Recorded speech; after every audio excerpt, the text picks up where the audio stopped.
بسم اللہ الرحمن الرحیم۔ السلام علیکم، آپ دیکھ رہے ہیں الف نیوز اور میں ہوں آپ کے ساتھ ماجد علی۔ شامل کرتے ہیں آج کی خاص خبریں۔ الٹیمیٹم ختم ہونے کے قریب زمان پارک کی طرف جانے والے تمام راستے بند، پولیس ہائی الرٹ۔ پنجاب حکومت کی جانب سے پی ٹی آئی کو دی جانے والی مہلت ختم ہونے والی ہے، جس کے پیش نظر سیکیورٹی ادارے ہائی الرٹ ہیں۔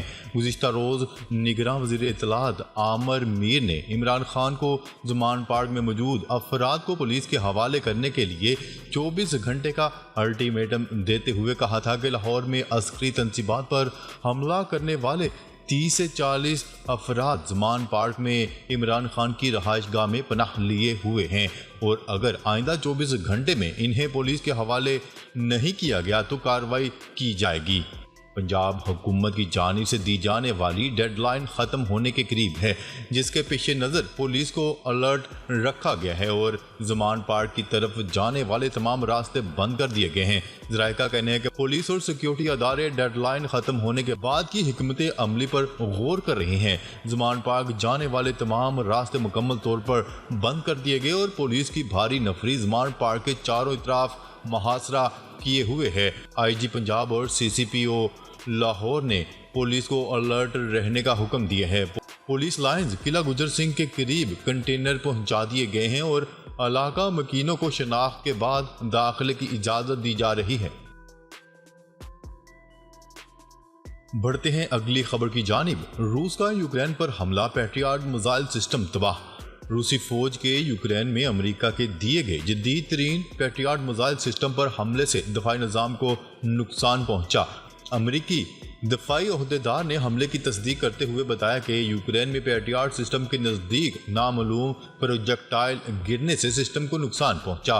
ان کا کہنا تھا کہ پیٹریاٹ سسٹم بدستور کام جاری رکھے ہوئے ہے۔ پیٹریاٹ سسٹم کو پہنچنے والے نقصانات کا جائزہ لیا جا رہا ہے۔ اس سے پہلے یوکرینی حکام نے روسی حملے میں پیٹریاٹ میزائل سسٹم کے ٹھیک ہونے اور فعال ہونے کا بتایا تھا۔ گزشتہ روز روسی وزارت دفاع نے کیف میں پیٹریاٹ میزائل سسٹم کو نشانہ بنانے کا بتایا تھا۔ روسی وزارت دفاع کے مطابق کیف میں پیٹریاٹ سسٹم کو کنزال ہائپرسونک میزائل سے نشانہ بنایا گیا۔ بڑھتے ہیں اگلی خبر کی جانب۔ ترک صدر رجب طیب اردوان کی کوششیں رنگ لے آئیں، روس بھی مان گیا۔ روس نے یوکرین کے بحیرہ اسود کے اناج کے معاہدے کو 60 دنوں کے لیے تجدید کرنے پر رضامندی ظاہر کر دی۔ روس نے اس معاہدے میں توسیع کرنے پر اتفاق کیا ہے، جس کے تحت یوکرین کو بحیرہ اسود کے ذریعے اناج بھیجنے کی اجازت دی گئی ہے۔ یہ اجناس خوراک کی کمی سے نبرد آزمات دنیا کے کچھ حصوں تک پہنچ سکتی ہے، جو کہ 1 سال سے زائد پرانی جنگ کے بعد قیمتوں میں اضافے کے بعد عالمی غذائی تحفظ کے لیے ہے۔ ترک صدر رجب طیب اردوان نے بدھ کے روز ایک ٹیلی ویژن تقریر میں کہا تھا کہ میں اچھی خبر دینا چاہتا ہوں، ہمارے ملک کی کوششیں ہمارے روسی دوستوں کی ہمارے یوکرینی دوستوں کے تعاون سے بحیرہ اسود کے اناج کے اقدام میں مزید 2 ماہ کی توسیع کر دی گئی ہے۔ ترکی اور اقوام متحدہ نے گزشتہ موسم گرما میں متحارب فریقین کے ساتھ پیش رفت کے معاہدے کی ثالثی کی، جو روسی خوراک اور کھاد کی ترسیل میں سہولت فراہم کرنے کے لیے ایک علیحدہ معاہدے کے ساتھ کام کر رہے تھے۔ روس، یوکرین، ترکی اور اقوام متحدہ کے سینئر حکام نے گزشتہ ہفتے استنبول میں ملاقات کی اور بحیرہ اسود کے معاہدے اور اس کے مستقبل پر بات چیت جاری کی تھی۔ بڑھتے ہیں اگلی خبر کی جانب۔ انتخابات جو بھی جیتے ترکیہ کے ساتھ کام جاری رکھیں گے، امریکہ نے بڑا بیان جاری کر دیا۔ ترکیہ میں ہونے والے صدارتی انتخابات کے حوالے سے وائٹ ہاؤس کے قومی سلامتی کے مشیر جیک سیلون نے کہا ہے کہ رن آف الیکشن میں جو جماعت بھی جیتے ہم ترکیہ کے ساتھ کام جاری رکھیں گے۔ خبرساں ادارے کی رپورٹ کے مطابق جیک سیلون نے بدھ کو ایک پریس کانفرنس کے دوران کہا تھا کہ امریکہ ترکیہ میں ایک مضبوط جمہوریت کا تسلسل دیکھنا چاہتا ہے۔ قابل ذکر ہے کہ ترکیہ میں اتوار کے روز ہونے والے صدارتی اور پارلیمانی انتخابات برسر اقتدار صدر رجب طیب اردوان اور ان کی جماعت کو معمولی برتری حاصل رہی، مگر وہ کامیابی کے لیے درکار 50% ووٹ حاصل نہیں کر سکے۔ بڑھتے ہیں اگلی خبر کی جانب۔ چین میں وسطی ایشیائی ممالک کے سربراہان کے 2 روزہ اجلاس کا آغاز ہو گیا۔ چین میں صدر شی جن پنگ قازقستان، کرغزستان، تاجکستان، ترکمانستان اور ازبکستان کے 2 روزہ سربراہی اجلاس کی میزبانی کر رہے ہیں، جسے جاپان میں ہونے والے G7 اجلاس جیسی اہمیت حاصل ہوگی۔ عالمی خبرساں ادارے کی رپورٹ کے مطابق یوکرین جنگ کے بعد سے عالمی پابندیوں کے باعث خود سے علیحدہ ہونے والی ایشیائی ممالک میں اثر و رسوخ کھو رہا ہے۔ اس خلا کو پر کرنے کے لیے چین میدان میں اتر آیا۔ چین کے شہر زیان میں صدر شی جن پنگ نے قازقستان، کرغزستان، تاجکستان اور ترکمانستان اور ازبکستان کے سربراہان کا استقبال کیا، جو 2 روزہ اجلاس میں شرکت کے لیے چینی صدر کی دعوت پر پہنچے تھے۔ وسطی ایشیائی ممالک کے سربراہان کا اپنی نوعیت کا یہ پہلا اجلاس ہے۔ اس پلیٹ فارم کے ذریعے چین اپنے کھربوں ڈالر کے بیلٹ اینڈ روڈ پر پیش رفت کو تیز کر سکتا ہے اور عالمی منڈی تک اپنی اشیاء کی رسائی کو ممکن بنا سکتا ہے۔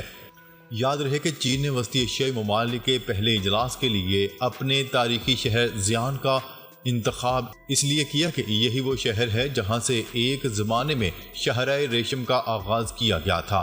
اجلاس سے قبل چین کی وزارت خارجہ کے یورپی وسطی ایشیائی امور کے محکمہ کے ڈپٹی ڈائریکٹر نے پریس بریفنگ میں بتایا تھا کہ اجلاس کے دوران ان ممالک میں تعاون کے طریقہ کار اور بین الاقوامی اور علاقائی مسائل پر تبادلہ خیال کیا جائے گا۔ بڑھتے ہیں اگلی خبر کی جانب۔ شہباز شریف اور ایرانی صدر نے بجلی ترسیل لائن کا افتتاح کر دیا۔ وزیر اعظم شہباز شریف اور ایرانی صدر ابراہیم رئیسی پاک ایران سرحد پر تجارت کے فروغ کے لیے بارڈر مارکیٹ کا افتتاح کر دیا۔ بارڈر مارکیٹ کے قیام سے عوام کے لیے روزگار کے مواقع پیدا ہوں گے۔ منصوبے سے اسمگلنگ کی روک تھام کی جا سکے گی۔ حکومت مزید 5 بارڈر مارکیٹ پر کام کر رہی ہے، جن کو جلد تجارت کے لیے کھول دیا جائے گا۔ دونوں سربراہان نے 100 میگا واٹ بجلی کی ٹرانسمیشن لائن کا افتتاح بھی کیا۔ ٹرانسمیشن لائن وزیر اعظم میاں محمد شہباز شریف کی ذاتی دلچسپی کی بدولت ریکارڈ مدت میں تعمیر ہوئی۔ اس ٹرانسمیشن لائن کی تکمیل سے ایران کم لاگت بجلی کی مجموعی مقدار 204 میگا واٹ ہو گئی ہے، جس سے وزیر اعظم شہباز شریف کا بلوچستان میں بلا تعطل بجلی کی فراہمی کا وعدہ پورا ہوا۔ دورے کے دوران وزیر اعظم اور ایرانی صدر کے مابین غیر رسمی ملاقات بھی ہوئی۔ بڑھتے ہیں اگلی خبر کی جانب۔ سعودی عرب پاکستان کو $2 ارب دینے پر رضامند۔ IMF کی شرط پوری کرنے کے لیے سعودی عرب اسٹیٹ بینک آف پاکستان میں $2 ارب ڈپازٹ کرانے پر رضامند ہو گیا۔ نیوز رپورٹ کے مطابق پاکستان اس $2 ارب کی رقم پر سعودی عرب کو سالانہ 4% منافع ادا کرے گا۔ رپورٹ کے مطابق 10 مئی 2023 کو خزانہ ڈویژن کی طرف سے اضافی ایجنڈا آئٹم کے ذریعے وفاقی کابینہ کو آگاہ کیا گیا تھا کہ سعودی عرب اسٹیٹ بینک آف پاکستان کو 1 سال کے لیے $2 ارب کی رقم 4% سالانہ منافع پر دینے پر رضامند ہو گیا ہے۔ خزانہ ڈویژن کی طرف سے رپورٹ میں بتایا گیا تھا کہ سعودی حکومت کی طرف سے شیئر کیا گیا موجودہ ڈپازٹ ایگریمنٹ وزارت قانون و انصاف اور اٹارنی جنرل آفس کے کلیئرنس کے لیے بھجوایا گیا تھا۔ رپورٹ کے مطابق اگر وفاقی کابینہ اس معاہدے کی منظوری دے دیتی ہے تو اسٹیٹ بینک آف پاکستان کو خزانہ ڈویژن کی طرف سے اس معاہدے پر عمل درآمد کا اختیار دے دیا جائے گا۔ خبر کے اگلے حصے میں بات کرتے ہیں۔ پاکستان میں سیاسی تناؤ، تشدد، کریک ڈاؤن، امریکی اراکین کانگریس کی تشویش۔ اینتھنی بلنکن کو خط لکھ دیا۔ پاکستان کی صورتحال پر امریکہ کے 60 ارکان کانگریس نے امریکی وزیر خارجہ اینتھنی بلنکن کو خط لکھ دیا۔ غیر ملکی خبرساں ایجنسی کی رپورٹ کے مطابق امریکی ارکان کانگریس کی جانب سے اینتھنی بلنکن کو لکھے گئے خط میں مطالبہ کیا گیا ہے کہ پاکستان میں جمہوری اقدار اور انسانی حقوق کا احترام یقینی بنانے کے لیے دباؤ ڈالا جائے۔ امریکی ارکان کانگریس نے خط میں سیاسی مخالفین کے خلاف کریک ڈاؤن پر تشویش کا اظہار بھی کیا۔ خط میں مطالبہ کیا گیا کہ آزادی اظہار رائے اور اجتماع کی آزادی پر کسی بھی خلاف ورزی کی تحقیقات کروائی جائے اور اس سلسلے میں اپنے سفارتی اختیارات کو بروئے کار لانے پر زور دیا جائے۔ امریکی ارکان نے کہا کہ سیاسی تناؤ اور تشدد پاکستان میں سیکیورٹی صورتحال کو بگاڑ سکتا ہے۔ ناظرین، اب تک کے لیے اتنا ہی۔ مزید خبریں لے کر بہت جلد آپ کی خدمت میں حاضر ہوں گے۔ تب تک کے لیے اپنا خیال رکھیے گا۔ اللہ نگہبان۔